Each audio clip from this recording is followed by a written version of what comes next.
பல்கலைக்கழக பேராசிரியர்கள் மீதான பாலியல் புகாரில் உரிய நடவடிக்கை எடுக்கப்படும் என புதுச்சேரி அமைச்சர் நமச்சிவாயம் உறுதியளித்துள்ளார். போராட்டத்தில் ஈடுபட்ட மாணவர்களிடம் பேச்சுவார்த்தை நடத்திய அவர், போராட்டத்தில் ஈடுபட்ட மாணவர்கள் மீதான வழக்குகள் திரும்பப் பெறப்படும் என்று தெரிவித்தார்.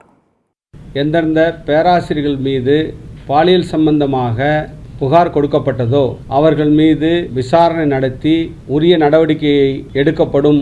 நம்முடைய மாணவர்கள் மீது போடப்பட்ட வழக்குகளை திரும்ப பெற வேண்டும் என்று கோரிக்கை வைத்திருக்கின்றார்கள். அதை நம்முடைய அரசாங்கம் அந்த கோரிக்கையை ஏற்று அவர்கள் மீது போடப்பட்ட அந்த வழக்குகளை திரும்ப பெறுவதற்கு உரிய நடவடிக்கையை